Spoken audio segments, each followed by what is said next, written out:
si Kurcok ini bilang untuk pertama Hasto ada dua pesan dari Jaksel itu. Pertama Hasto diminta untuk mundur dari sekjen. Yang kedua PDIP jangan memecat Jokowi. Bocor alus tempo siapa tuh dibilang ibu saya punya kontribusi sangat besar dengan Mas Gibran menjadi cawapres. Kemarin dari Koni Bakri sempat menyebut nama Ibu Iriana Jokowi untuk jangan tenang-tenang saja, itu responnya gimana Pak? Biasa aja. Tangkanya Hasto itu tidak ada hubungan sama sekali. Pak Jokowi apa kekuatannya mau perintah-perintah KPK sekarang ini? Nggak bisa lah. Semakin kesini kita semakin bosen saja ya dengan narasi Pak Jokowi yang dituduh cawe-cawe dengan tuduhan aja tanpa ada proses pembuktian bahwa tuduhan itu benar, ada bukti-buktinya, ada saksi-saksinya dan diproses dengan benar di meja hukum. Karena dengan proses itu kita jadi sebagai masyarakat jadi percaya saja, bahkan semakin dewasa dan semakin pinter bagaimana menyikapi momen-momen politik di negeri ini. Karena kalau politik itu isinya cuman tuduh-tuduhan, saya juga bisa. Gangguan-gangguan tuh mulai terjadi di internal PDIP. Seperti apa itu gangguan? Nah, pertama gangguan kepada Hasto. Sebelumnya Hasto itu menyampaikan bahwa Jokowi sudah tidak menjadi bagian dari PDIP dan PDIP akan mengumumkan pemecatan sejumlah kadernya tanggal 17 Desember. Lalu tanggal 13 Desember malam, itu hari Jumat malam, Hasto itu dihubungi oleh satu kurir. Kurir apa nih? Kurir dari Jaksel. Kurcok. Si Kurcok ini bilang untuk pertama Hasto ada dua pesan dari Jaksel itu. Pertama Hasto diminta untuk mundur dari sekjen. Yang kedua PDIP jangan memecat Jokowi. Gitu. Diancam kasus ya berarti. Ada ancaman kasus satu lagi ternyata kepada itu? Hasto. Hasto ketemu dengan satu petinggi PDIP. Hasto menyampaikan di situ internal PDIP itu jangan mau dipecah oleh Jokowi gitu. Kenapa Hasto menyampaikan seperti itu? Ada informasi Jokowi ingin mengambil alih PDIP melalui Ya. Ini gibah ibu di siang hari lah gitu intinya gitu ya. Kita baca komentar. D, tahu dari mana? Bener. Tapi ya seru aja sih bahas isu-isu begini. Gibah-gibah begini kan. Ibu-ibu kalau lagi gibah kan gak minta bukti ya. Ya gak sih, kelamaan. Ibu-ibu ngumpul gibah-gibah aja. Ibu-ibu itu gak pernah minta bukti, gak pernah nanyain saksinya siapa. Yang penting beritanya hot. Udah cukup. Itu cukup bikin siang hari lagi lengang, anak-anak lagi sekolah, masakan udah jadi, ngisi waktu luang jadi seru ya kan, gibah. Gak perlu bukti, gak perlu saksi, udah ngomongin aja yang paling hot, apapun isunya. Kemudian Arinda, ini Tempo gak ada berita lain selain keluarga Pak Jokowi. Ya karena keluarga Pak Jokowi kalau diberitain jadi cuan gitu. Yuk mari, Hasto menang. Ini tuh jadi meme ya. Bagaimana Hasto itu jadi meme. Kemudian ada Eko Aji tuh kan, ada yang komentar persis dengan komentar saya. Ini obrolan ibu-ibu di siang hari. Udahlah gitu. Pokoknya dari zaman akhir 2023 sebelum menjelang Pilpres ya. Itu ceritanya begini terus. Ceritanya adalah tentang bagaimana busuknya Jokowi dan orang-orangnya dan seterusnya termasuk podcast yang satu ini. Bahkan anak dari Pak Presiden Jokowi, Mas Kaisang, itu pernah geram sekali dengan podcast yang satu ini. Karena waktu itu ibundanya, Ibu Iriana itu pernah diberitain, pernah digibahin di podcast yang satu ini. Disebut Ibu Iriana tuh ngemis-ngemis dukungan untuk Gibran maju jadi cawapres. Ke HIPMI lah, ke inilah, kata podcast yang satu ini tuh peran dari Ibu Iriana yang ngemis-ngemis dukungan. Wah marah lah Mas Kaisang. Jadi ada cerita langsung dari beberapa keluarga dan ring dekat ya. Bahwa Bu Iriana ini juga menemui senior pengusaha yang kita sebut saja ya. HIPMI ya, organisasinya ya HIPMI. HIPMI. Ya, untuk meminta dukungan terhadap majunya Gibran sebagai cawapres.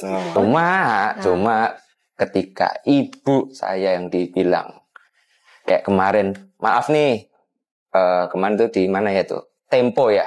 Atau Tempo atau Kompas ya kemarin ya? Bocor halus Tempo, siapa tuh dibilang ibu saya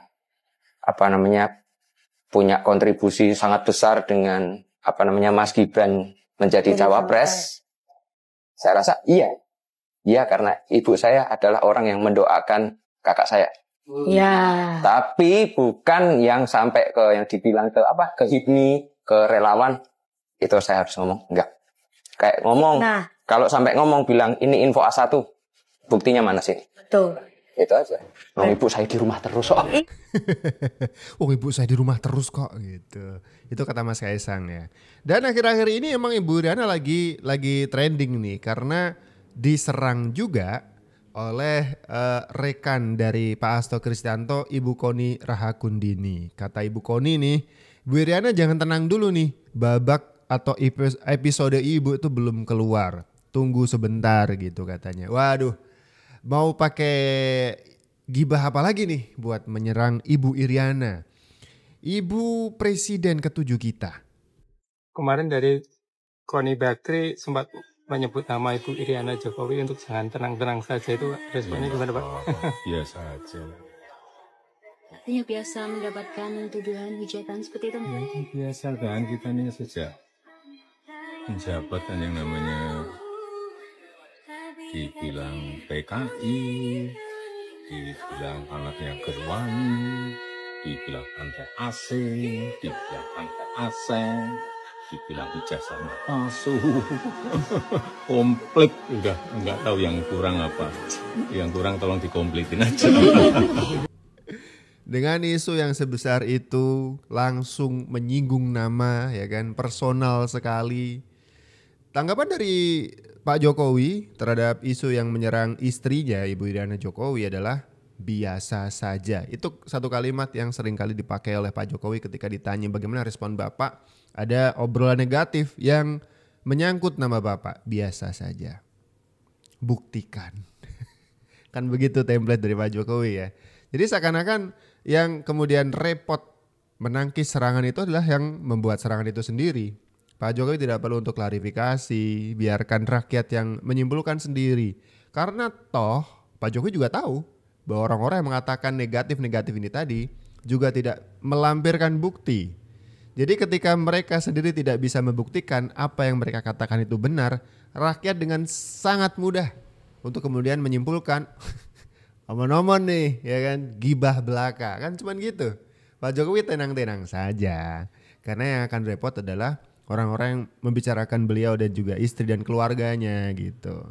Ini menarik sekali karena trik-trik dan juga strategi drama-drama begini, menyerang personal, bikin kisah-kisah yang aneh-aneh begini, ini sedang dipraktekkan oleh Pak Sekjen PDIP Hasto Kristianto. Meski begitu KPK menanggapi drama-drama Hasto ini gak penting. Kata KPK, mereka akan fokus dan tidak akan ngerespon drama yang dibuat oleh Hasto Kristianto. Komisi Pemberantasan Korupsi diam-diam memperhatikan gerak-gerik Sekjen PDI Perjuangan Hasto Kristianto yang belakangan bermanuver menarasikan kasus yang menjeratnya adalah politisasi hukum. KPK pun menantang balik Hasto untuk mematahkan bukti yang mereka miliki di pengadilan. Sejak menyandang status sebagai tersangka, Hasto selalu membela diri dengan ingin membuktikan bahwa kasus yang menjeratnya bukanlah murni penegakan hukum. Padahal Sekjen PD Perjuangan itu punya hak konstitusi untuk menguji penetapan tersangkanya melalui pra-peradilan. Sejauh ini belum ada tanda-tanda Komisi Pemberantasan Korupsi akan menahan Hasto Kristianto. Pada pekan lalu, juru bicara KPK Tessa Mahardika mengatakan penahanan terhadap Hasto pasti dilakukan ketika penyidik memiliki kecukupan bukti dalam pemberkasan perkara. Kalau menurut saya ini akan jadi berlarut-larut kalau tidak buru disidangkan, ya kan? Jadi akan jadi alat politik lagi, tuduhan-tuduhan miring. Kemudian saya prediksi nama baik KPK akan juga luntur dengan menurunnya tingkat kepercayaan masyarakat, ini benar diurus nggak sih? Gitu aja sih. Cuman kalau saya pribadi sih, saya masih menganggap ini sebagai proses hukum saja. Jadi saya mengajak ke teman-teman semuanya untuk menghormati proses hukum. Tapi tidak untuk sebagian orang. Ada yang percaya bahwa KPK itu sedang memang kerjaannya meringkus para koruptor, sedang proses kerja. Ya emang ini yang KPK lakukan. Ada yang menganggap KPK itu main politik dan lebih percaya kubunya Hasto. Nah ini nih, seperti yang tergambar di dalam komentar dari video ini ya. Ada yang saya lebih percaya Hasto, tuh ada kan. Kemudian ada yang dikomenin sama netizen lain, saya lebih percaya KPK, tuh. Ada lagi Patriot Konuha, WK, KPK punya Jokowi. Wah ini tuduhan yang sering kali dipakai ya, kubu sebelah, bahwa apa yang menjadi tuduhan ke Hasto adalah kriminalisasi settingan dari Joko Widodo, presiden ke-7 kita. Pertanyaan, apakah Pak Jokowi yang sudah tidak lagi menjabat presiden masih bisa mengendalikan komisi anti rasuah ini? Rangkanya Hasto itu tidak ada hubungan sama sekali. Pak Jokowi apa kekuatannya mau perintah-perintah KPK sekarang ini? Nggak bisa lah. Ya kan? Nggak mungkin. Secara etika dia mau melakukan perintah-perintah kepada KPK, ya nggak mungkin. Nggak mungkin menurut saya. Jauh sekali itu. Ya kan? Itu faktor kebetulan aja. Karena caci makinya terhadap Jokowi semakin tinggi.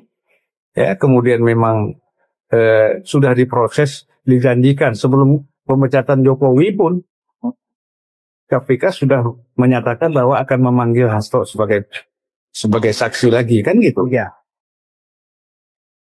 Ya kan? Termasuk juga pemanggilan Pak Yasona kan? Ya. Jadi nggak ada hubungan ya. Kalau dikaitkan hubungan soal Jokowi bermain di KPK, nggak ada lagi. Maka KPK udah sulit. Nggak ada. Kalau dibilang Prabowo masih mungkin. Tapi apa Prabowo juga bermain seperti itu? Kepentingannya apa? Ya.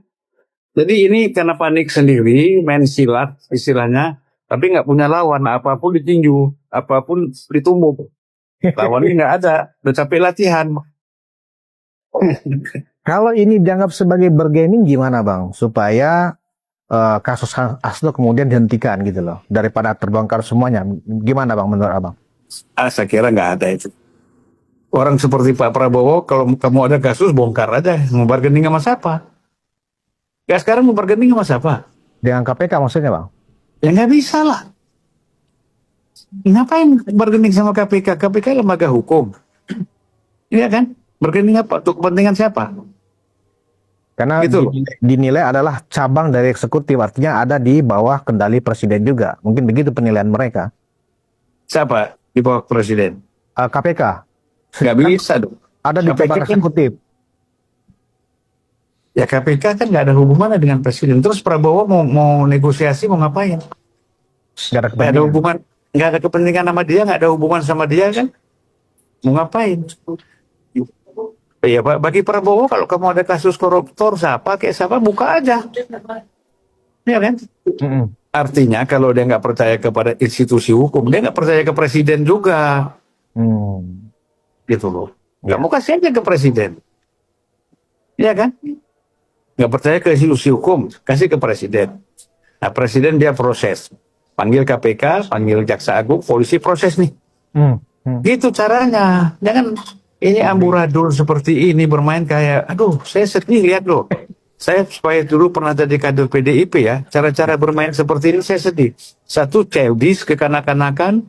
Yang kedua, sporadis. Ketiga, panik. Kan harus ada taktik, strategi. Bagaimana menghadapi satu masalah. Dan kayak begini. Ya terus dikasih sama orang-orang emosional aja ngomongnya. Ya, yang perlu ngomong sedikit ditambah-tambah. Mau jadi tokoh nasional pula mereka kan. Jadi nambah-nambah sana sini. Mencak-mencak sendiri. Kasihan Ibu Mega menurut saya. Ya PDIP terutama. Sebagai satu institusi. Partai besar yang sulit sekali.